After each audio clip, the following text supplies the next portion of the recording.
بدون کے دلال ہمیں ہٹ نہیں کرنی مننی چاہیے.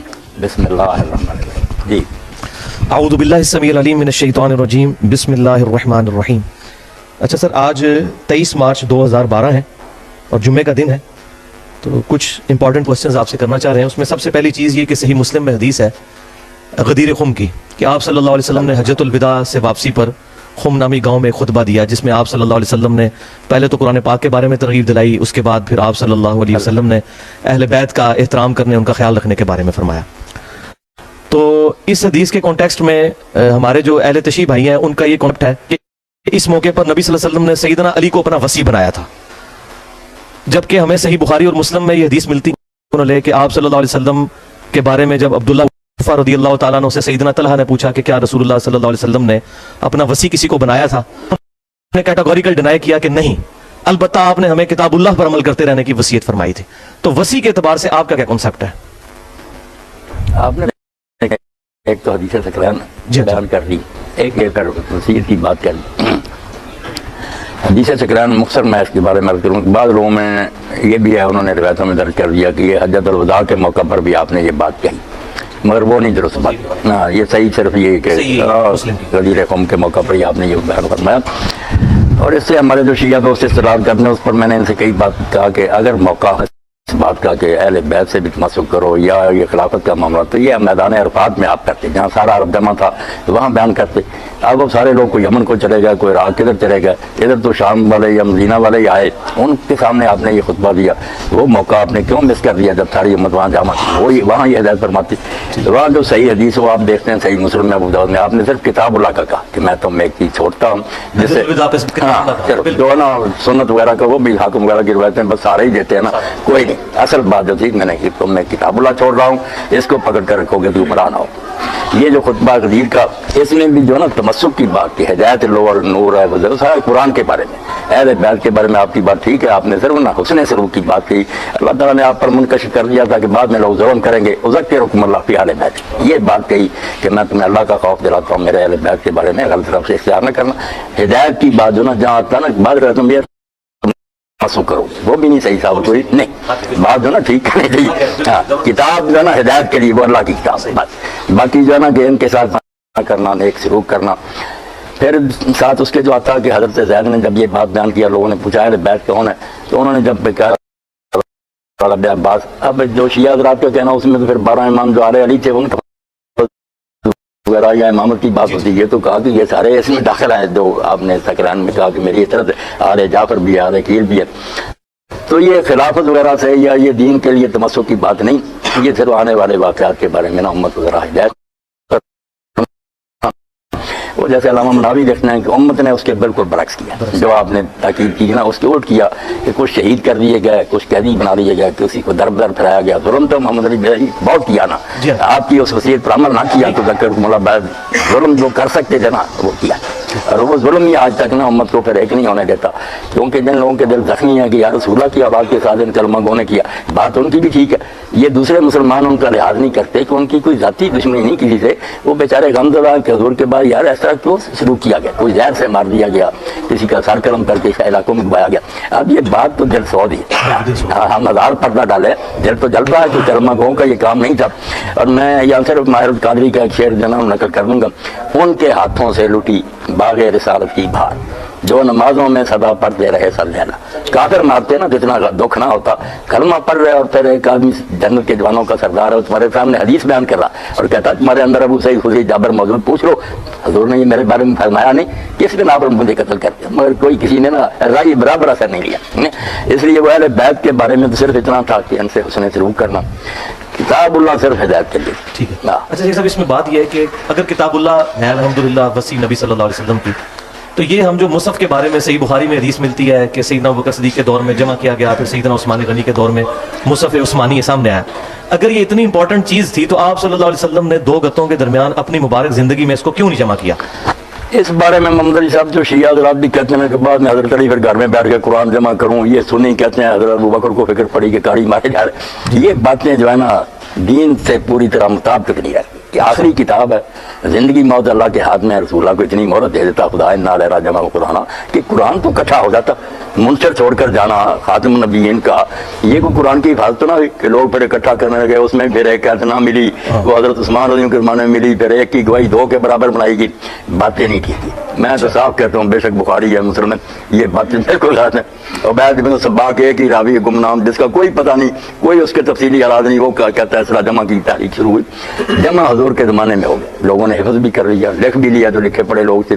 اور جو آپ نے اپنے گورنوں کو لکھا کہ لوگوں کو ہدایت کرو، قرآن کو کوئی نہ چھوئے سوائے طاہر کے.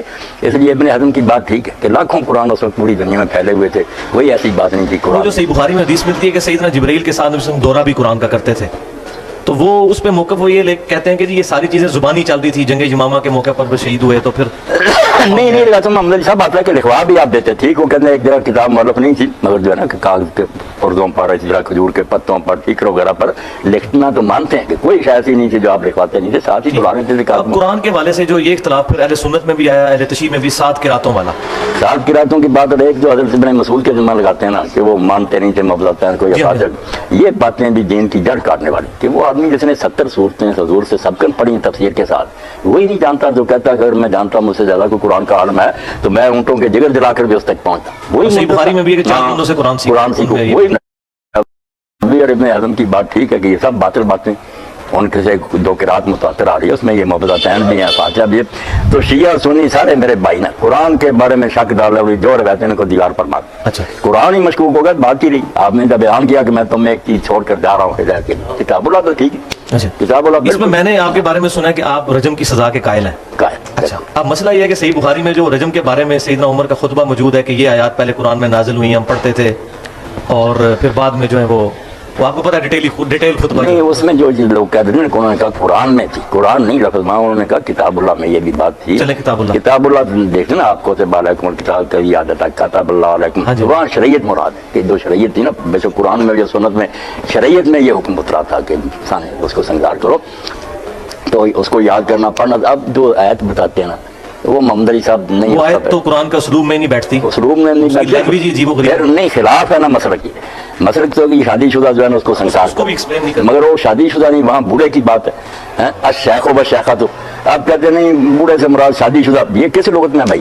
الشیخ و بشیخہ تو یہ ہے کہ بوڑھا، بے شک شادی شدہ ہو یا ساری عمر کمارا رہا، اس نے عبارت بوڑھے کی. مسئلہ ہے شادی شدہ کا، تو نہ وہ مضمون اس کا صحیح ہے نہ کوئی. اچھا، ہمیں بس جو علامہ خضری نے لکھا نا اصول فقہ میں، کوئی چیز مجبور نہیں کرتی کہ ہم مانیں کہ قرآن میں کچھ ایسے تھی جو منسوخ تلاوت ہو گئی. ایسی کوئی دلیل شرعی جتنا اترا تھا پورا ہی ہے، کوئی اللہ نے واپس نہیں لیا، نہ کوئی آیتیں اٹھائی ہیں. جو بھی اس قسم کی روایتیں ساری جو ہے نا کوئی نہ کوئی میں صحیح مسلم میں روایت ہے کہ ہم سیدہ عائشہ سے کہ ہم حضور صلی اللہ علیہ وسلم کی وفات کے بعد بھی رضاعت والی آیات پڑھا کرتے تھے. پہلے 10 معاشرہ رضاعت اتری تھی، پھر منسوخ ہوئی 5 رضا ہو جب حضور فوت پڑھی جاتی تھی. اب سارے پھر اس سے جان ہی چھڑاتے نا ہماری صاحب. یا تو لوگ اس پر آپ کیوں نہیں تعویل کر رہے کہ اس سے مراد کتاب اللہ ہی ہوگی، قرآن نہیں مراد ہوگا؟ نہیں، وہ میں اس کی یہ تعویل کر دوں گا. اگر اس کو ماننے اول تو ہم مجبور نہیں کہ ایسی روایتوں کو مانیں. میں نے فلاں سے سنا فلاں سے، یہ بے شک کتنے موت بڑا ہم کہتے ہیں سکھا. پہلے تو سکھا میں بھی آپ جانتے ہیں کہ ہر راوی کے بارے میں سوائے شادر وادر کے سب میں اختلاف. کوئی کہتا سکھا، دوسرا کہتا دجال ہے. کون جانتا کہ ان میں کیسے کیسے لوگ ہیں. ہم کیوں کتاب اللہ کو مشکوک کریں جو مشرق سے مغرب تک پوری امت کے گھر میں تھی. اب مناظروں میں بے شک بحثیں کرتے ہیں، مگر سارے کافروں نے بھی ڈھونڈ نکالا کہ شیعوں کے گھروں میں خار کسی کے ہاں کوئی اور قرآن ملے نہیں. قرآن ایک ہی میرا صاحب کے پاس، اس لیے قرآن متواتر یقینی پکی ہے، اس میں کوئی شک نہیں. اگر وہ کہا جائے نا کہ پڑھا جاتا تھا قرآن میں، اس کی تعویل اگر کرنی ہے تو یہ کر لیں کہ وہ لفظ نہیں پڑھے جاتے تھے. بطور تفسیر یہ سمجھا جاتا تھا کہ قرآن میں جو ہے نا کہ رضاعت کی وجہ سے حرام ہو جاتے رشتے. اس کی تشریح تھی کہ وہ میں بائی چانس تھوڑا بہت دودھ پینے سے نہیں، پہلے تھا کہ 10 مرتبہ دودھ پیے، پھر حکم رہ گیا سنت کے مطابق 5. وہ قرآن میں پڑھا جاتا، یعنی قرآن کی یہ تفسیر کی جاتی ہے. شیخ صاحب، اس میں جو صحیح بخاری میں ایک روایت ملتی ہے کہ سیدنا علی سے کسی نے پوچھا کہ کیا آپ کو رسول اللہ صلی اللہ علیہ وسلم نے قرآن کے علاوہ بھی کچھ سکھایا؟ تو انہوں نے کہا کہ ہمیں نبی صلی اللہ علیہ وسلم نے قرآن کے علاوہ کوئی چیز نہیں سکھائی الا فہم القرآن، قرآن کا فہم. وہ فہم کدھر ہے اس وقت؟ وہ حدیث کی شکل میں تو ہمارے پاس فہم القرآن بھی کر ایک صحیفہ کا بھی ذکر کیا. جی، ایک صحیفہ کا جو ان کے تلوار کی میان میں تھا، اس میں مدیت وغیرہ کے احکام لکھے ہوئے تھے. تو سنت قرآن سے باہر نہیں، جیسے شاطبی نے علماء میں لکھا کہ ہم کہہ دیں قرآن ہدایت کے لیے کافی، تو قرآن خود کھیلتا نا سنت کی طرف کہ رسول کی اطاعت کرو، اس کی پیروی کرو. کتنے احکام ہیں، مثلا اذان کا ذکر آ گیا کہ جب اذا نودی علیہ السلام دوسری جگہ کہ نادا تم، مگر اس کا کوئی طریقہ کہ وہ کیا الفاظ ہیں کس طرح کہا جائے، سنت سے پتہ چلا۔ آج کیا اس طرح آ جاتا ہے کہ طواف کرو، اب کہاں سے شروع کریں، کتنے چکر لگائیں، تو سنت کی طرف تو جانا ہی پڑے گا، سنت کا انکار نہیں، مگر وہ کتاب اللہ میں ہی داخل ہے۔ ٹھیک ہے، لیکن اب سنت کے مسئلے میں مسئلہ ہے نا کہ اہل تشیع جو ہیں ان کی اپنی کتابیں ہیں، اہل سنت کی اپنی کتابیں ہیں، اور ایک دوسرے کی کتابوں کو پڑھنا اور اس کو بلکہ کہا جاتا ہے اہل بدعت کی صحبت میں بیٹھنا حرام ہے، بد مذہبوں کی صحبت میں بیٹھنا حرام ہے۔ اب مسئلہ یہ ہے کہ ایک عام آدمی جو ایک مسلمان گھرانے میں آنکھ کھولتا ہے وہ کدھر جائے، کون سی کتاب پڑھے، کہاں سے سنت بس حاصل یہی کرے؟ بات ہے میرے بھائی محمد علی صاحب جو نا کہ فرا کے پاس نہ بیٹھو، اب ہر گروہ دوسرے کو اہل بدعت کہتا، ہاں اس جی۔ کا مطلب آگے اعلان آدمی حاصل ہی نہ کرے، تعصب کا شکار ہو جائے، اس سے جان چھڑانی چاہیے۔ جتنے اہل اسلام نہ کلمہ گو ان سب کا احترام کریں، ان کی کتابیں پڑھیں۔ یقین جانے میں مطالعہ کے بدلا وجل بصیرت کہتا ہوں کہ ہر گروہ میں اتنے قیمتی آدمی پیدا ہوئے ہیں کہ ان کی کتابیں دیکھ کر حیرت ہوتی ہے کہ علم کے یہ جبال تھے، پہاڑ تھے، تقوی اور پرہیزگاری میں وہ کافر نہیں ماننا چاہیے۔ وہی بات آپ کی کہ پہنچا الگ الگ، کسی کو راویوں نے کچھ بتایا، کسی نے اپنی جگہ، وہ بیچارے مطمئن ہے کہ حضور نے یہ فرمایا۔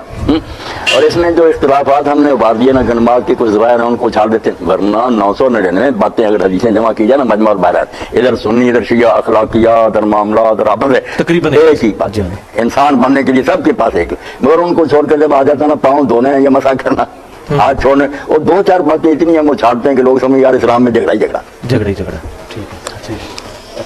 ابھی وہ رجم کی تو ہاں اچھا، اب آپ کی جو ایکسپرٹیز ہیں جس موضوع پہ، مینلی تو میں وہ ٹاپک ایڈریس کرنا تھا۔ غامدی صاحب نے اس پر جو لکھا نا رجم پر بہت حدیثوں میں اضطراب ثابت کیا، میں اس بارے میں ذرا بتا دوں، میں نے دیکھا اور اس کو ابن حجر نے بھی نا حضرت پاری میں نقل کیا، کہا یہ مانا تو مناسب بات بڑی ٹھوس ہے، اور کئی صحابہ سے نقل کیا کہ ان کا یہی مسلک تھا، مگر کہتے ہیں شاذ غامدی ہے، صاحب مانتے ہیں، غامدی صاحب اس کی وہ تعویل کرتے ہیں، وہ کہتے نہیں گنڈوں کے لیے وغیرہ ہیں ہم مرتد کے لیے جس طرح سزا ہے، اس طرح یہ جو وہ سارے فی الارض کرتے ہیں۔ محاربہ کے تحت لے جاتے ہیں، وہ ساری باتیں میں نے پڑھی، ٹھیک ہے۔ مگر جو حدیثوں میں کہتے ہیں نا کہ کسی طرف آتا ہے کہ رجم اور جلب دونوں کرو، کوڑے بھی مارو، سنسار بھی کرو، جمع آتا ہے بعد میں شامل کی، کسی میں صرف کوڑے آتا ہے، کہیں کسی میں سنسار آتا ہے، کسی میں سال کی جلاوت نہیں ہے۔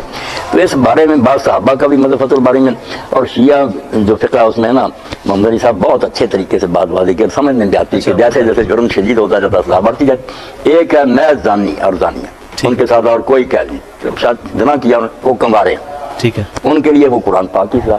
ایک ہے پھر اس کے ساتھ مل گیا زان المحصن کہ شادی شدہ ہے، اس میں شادی شدہ کا پھر ہے کہ اگر وہ رخصتی نہیں ہوئی تو شیعہ اجتہاد ہے یہ ہے فقہ میں کہ اس کو سزا جو نا 1 سال جلا وطنی اور کوڑے، پھر تقریب عام بھی بڑھ گیا کہ وہ بیوی کو لے آتا، اور اگر بیوی جو تھی نا وہ موجود تھی مگر وہ وطن سے دور تھی وغیرہ، پھر جو رجم نہ یہ پھر بھی سزا نافذ نہیں ہوگی، کیونکہ رجم جس بنا پر ہے نا کہ حلال کا موقع ہے، اور پھر اس نے حد پھلانگی، وہ بیوی پاس ہو اور کوئی رکاوٹ نہ، پھر وہ کرے نا، ورنہ شادی شدہ بھی ہوگا تو پھر رجم نہیں، وہ تھوڑے اب تقریب سورۃ النساء میں ایک آیت ہے جس کو دلیل بنایا غامدی صاحب نے، حتیٰ یجعل اللہ لہن سبیلا، نہیں وہ ہم سے کوئی نہ پھر بھی آدھی سزا دی جائے، جو شادی شدہ سے اس کو آدھی سزا دی جائے، اگر لونڈی جو ہے وہ نہیں، یہ اصطلاح بھی پرانا خوارج کا، مگر یہ بات نہیں، کیونکہ وہاں جو شروع ہوتا ہے کہ اگر تم محسنات سے نکاح کی استطاعت نہیں رکھتے تو لونڈیوں کے ساتھ ان کے مالکوں کی اجازت کا، اب جو ہے کہ محسنات سے نکاح اگر مانا شادی شدہ کر لینا تو شادی شدہ سے تو نکاح حرام ہے، وہ فکرہ جو ہے نا کہ اگر تم میں استطاعت نہیں محسنات کے، اس سے پتہ چلتا ہے آزاد کہ آزاد عورتوں سے نکاح کی اگر طاقت نہیں، یہی پھر مانا آ گیا کہ جب شادی ہو جائے لونڈی کے ساتھ اور زنا کرے تو جو پہلے آتا نا کرے محسنات کے ساتھ نکاح کی استطاعت، وہاں جو مانا لیا تھا نا شادی شدہ، یہی لکھا ہے، ہاں یہی نہیں، بات ہی شروع ہے وہاں سے ہوئی۔ آپ کا concept میں۔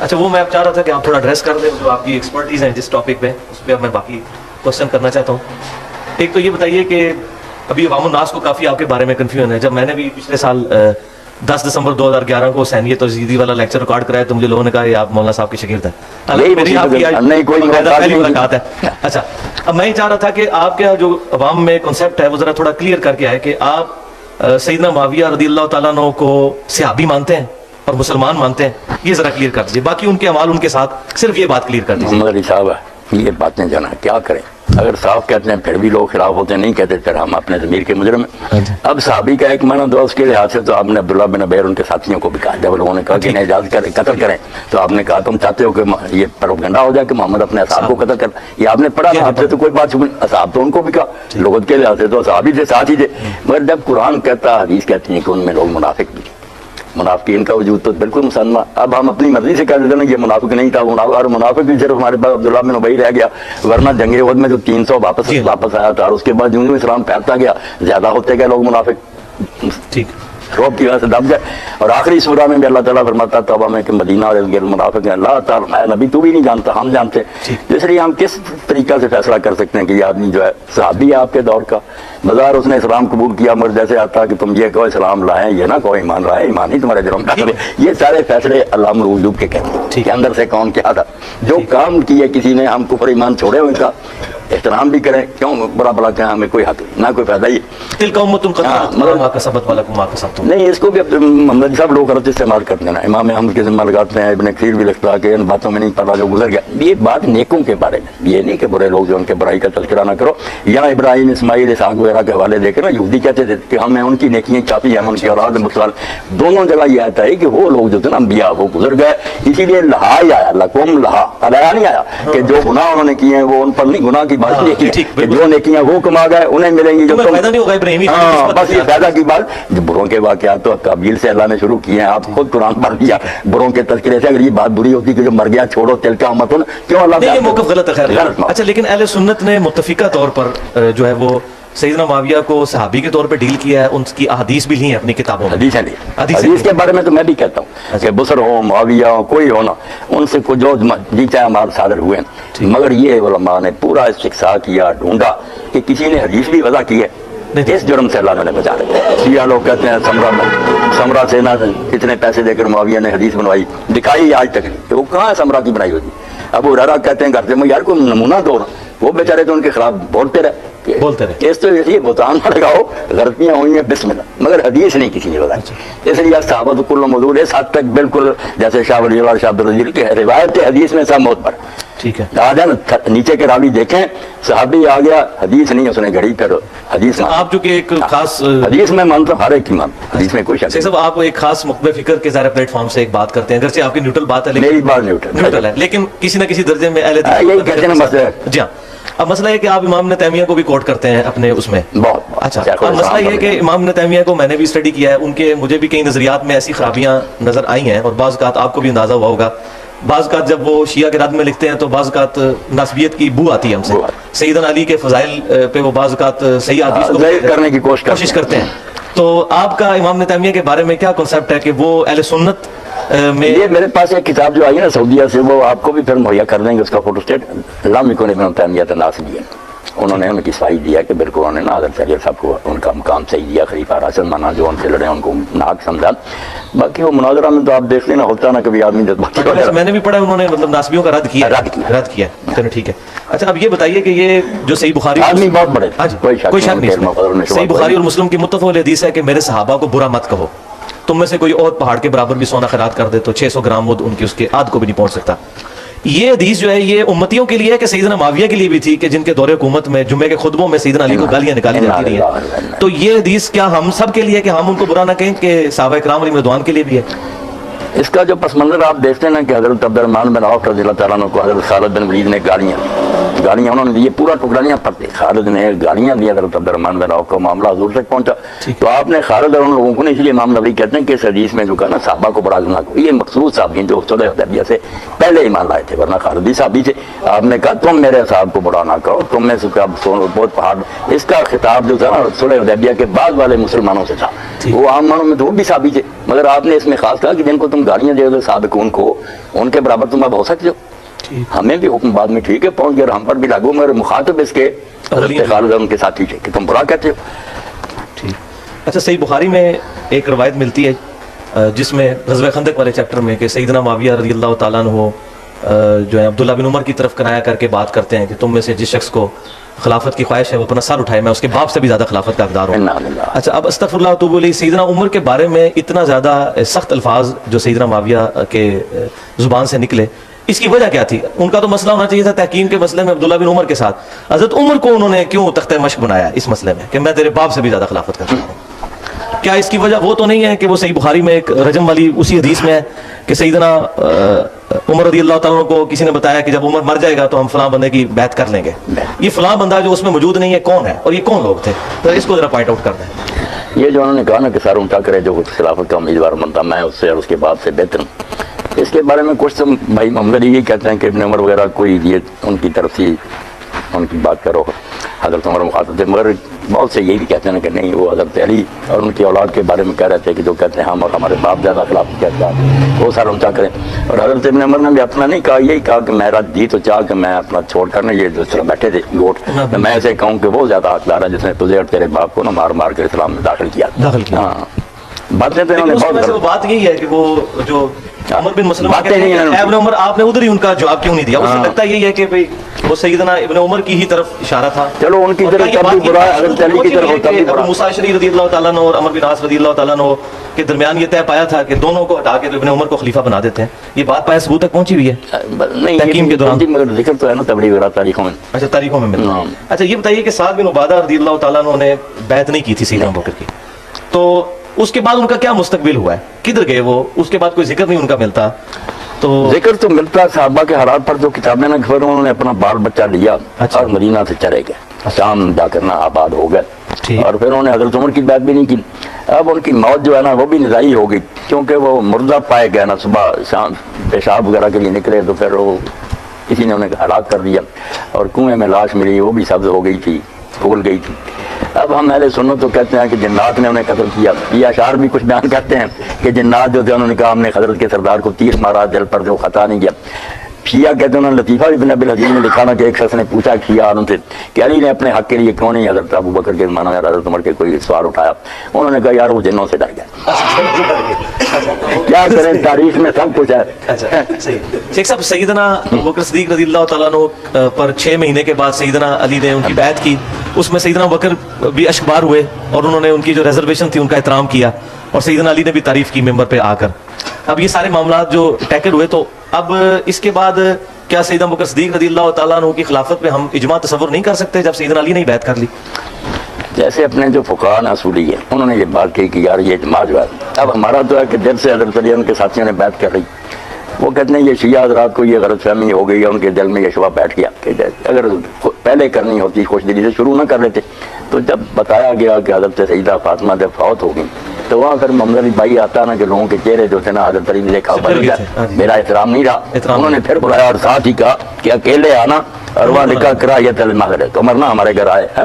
تو حضرت ابوبکر نے جب ذکر کیا انہوں نے کہا نہ تنا نہ جانا نقصان پہنچائیں گے. انہوں نے کہا نہیں حضور کے خاندان سے یہ توقع نہیں. تو وہاں حضرت علی نے جو کچھ پھر کہا کہ ہمیں کوئی حسد نہیں, نہ ہم کوئی اس کا لالچ رکھتے ہیں, مگر حضور کا خاندان ہونے کی وجہ سے ہمارا اس میں بڑا دخل تھا, مگر کسی نے مشورہ تک نہیں ہمیں نہ بلایا. تو پھر حضرت ابوبکر روتے ہی رہنا. جی جی. تو اب ان کے دل میں جیسے مزید الغواشی ہے نا سورہ شاسی کی شرح لکھی انہوں نے, تو کہتے ہیں کہ اب بھی ان کے ذہن میں ہے کہ جو بیعت کی نا وہ اسلام کی بہتری کے لیے انہوں نے کر لی کہ چلو مسلمانوں میں فساد ختم ہو جائے. ورنہ آپ جانتے ہیں نا کہ جو کچھ ہو سکتا ہے ابو سفیان نے کرنا چاہا, حضرت علی اگر اس کا شکار ہو جاتے سازش کا تو اسلام مٹ جاتا. وہ حضرت عباس سے ملے اور کہنے لگے یار یہ کیا ہوا کہ عبد مناف کی اولاد کو چھوڑ کر انہوں نے بنو تیم کے ایک آدمی کو خلیفہ بنا لیا, 2-3 آدمی مکے, چلو اٹھو علی کو کھڑا کریں اور میں مدینہ سواروں اور پیادوں سے بھر دوں گا اس کی حمایت کے لیے. جہاں حضرت عباس بھی قائل ہو گئے, حضرت علی سے بات کی, اگر وہ محمد علی بیٹا مان جاتے نا بات, اسلام وہیں ختم ہو گیا. انہوں نے بہت اس دور میں اسی سے کہا, انہوں نے کہا جاہلیت ہم اسلام, کفر میں بھی تو اسلام کا برا سوچتا رہا, اب بھی سوچتا.